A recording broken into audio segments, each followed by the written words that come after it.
Bom dia!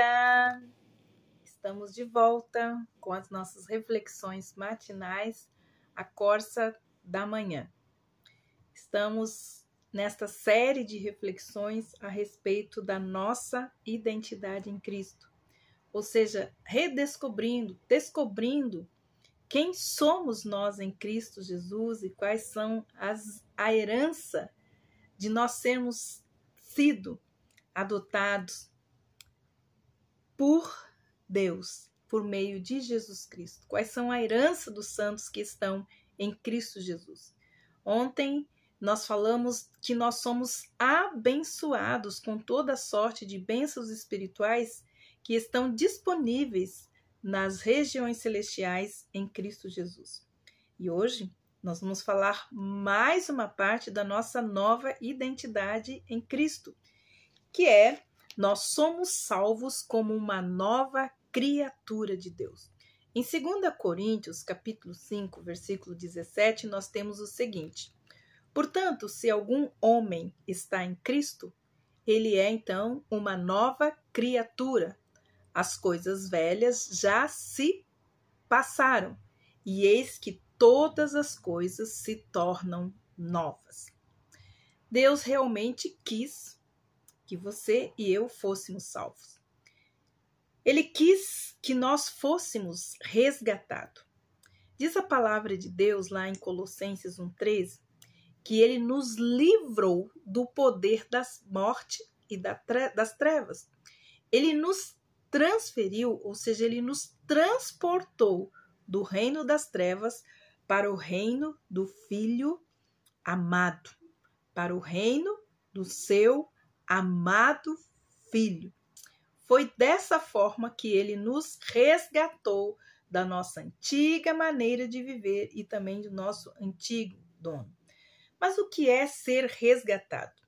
O idioma original para resgatado traz a ideia de alguém correndo atrás de fileiras inimigas, tirando uma pessoa do perigo através da força para libertá-la. E foi isso que Jesus Cristo fez através da violência da cruz. A Bíblia toda ela é uma história, a história de Deus resgatando o seu povo perdido e trazendo a libertação e resgatando este povo para si. Nós temos a história de Noé, quando Deus resgatou Noé e sua família, ele resgatou da sua própria ira e também da destruição do dilúvio. Deus também resgatou Ló e sua família da devastação causada pelo fogo em Sodoma e Gomorra. Deus também resgatou José, tanto da escravidão quanto da prisão. Deus também resgatou Israel do Egito. Lá em Êxodo, capítulo 18, 10, diz assim: bendito seja o Senhor, que nos resgatou das mãos dos egípcios e também da mão de Faraó. Deus também resgatou Daniel da cova dos leões. Deus também resgata ele da fornalha ardente. Cada uma dessas histórias de resgate prenuncia a história do Evangelho de Jesus Cristo.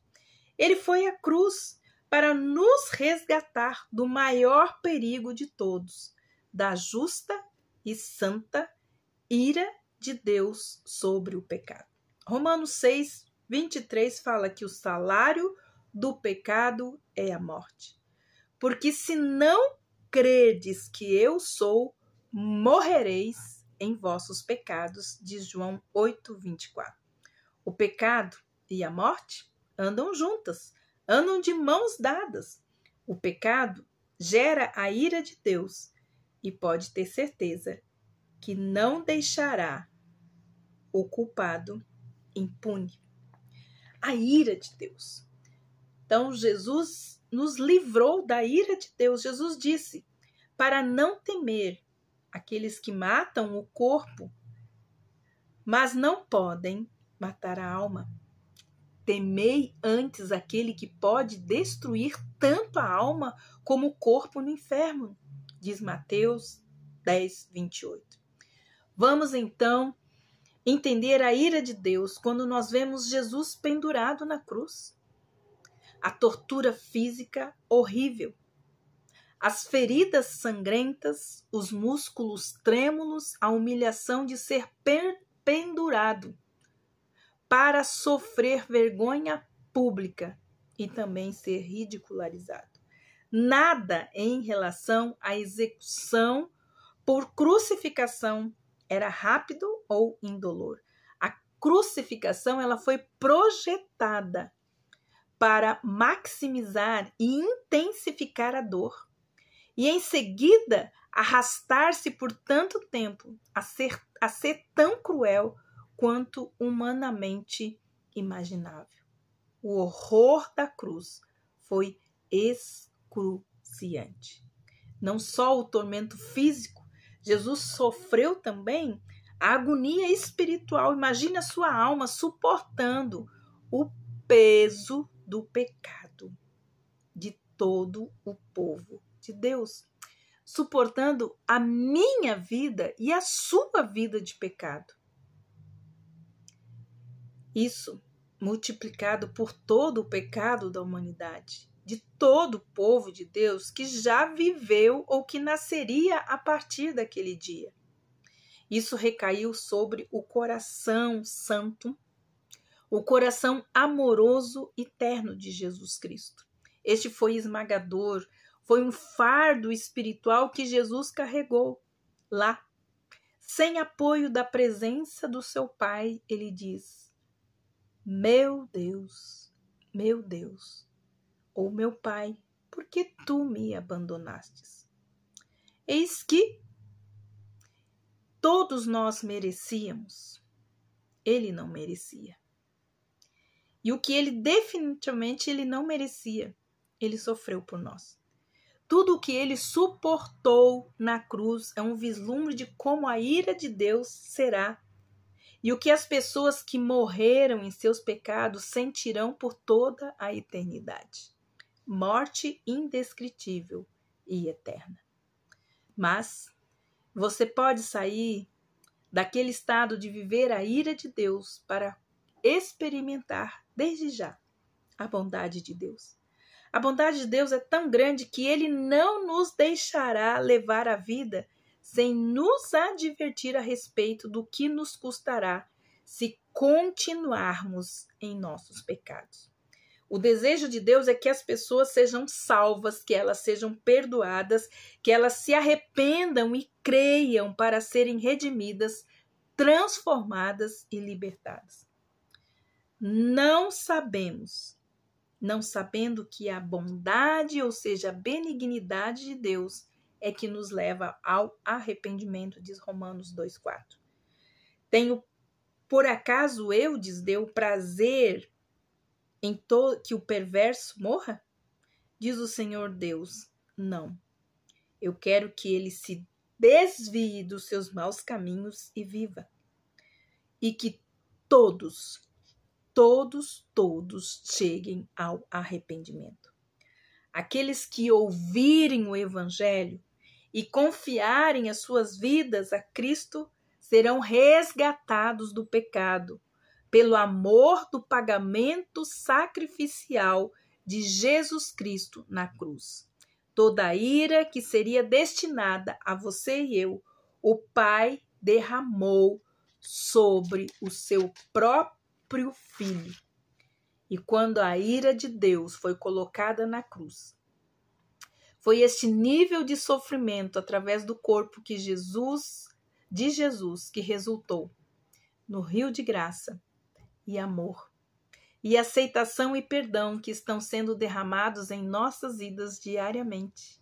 Graça sobre graça, misericórdia, porque aqueles que estão em Cristo não estão recebendo o castigo que mereciam, porque Cristo levou sobre si suas dores, seus pecados e as suas enfermidades. Tudo então se torna novo quando um pecador sem esperança se arrepende e então é resgatado pela obra de Cristo na cruz. O velho se foi, e diz a palavra de Deus, e o novo chegou. Embora os nossos pecados sejam vermelhos como escarlata, eles serão tão brancos como a neve. Embora eles sejam vermelhos como o carmesim, eles serão como a lã.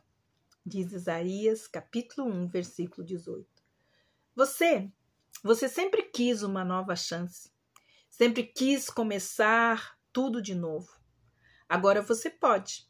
Você pode e nunca mais precisará se ver a partir de uma perspectiva mundana de destruição. Nunca precisará provar nada por si mesmo, ou conquistar as suas oportunidades, ou caminhar em vergonha e derrota por períodos de tempo. Quando Jesus morreu, ele morreu por todos, para que nós vivamos. Não vivam daqui em diante para si, diz a palavra de Deus, mas vivam por aquele que morreu e ressuscitou por vocês. Aqueles que ele resgatou da ira, o torna agora, cada um deles, seguro pela eternidade. Se você foi salvo em Cristo Jesus, você é uma nova criatura. Viva o novo de Deus. Que Deus abençoe você. E até amanhã com as nossas reflexões matinais, a costa da manhã. Amanhã nós falaremos que você é perdoado como um santo e redimido por Deus. Até lá.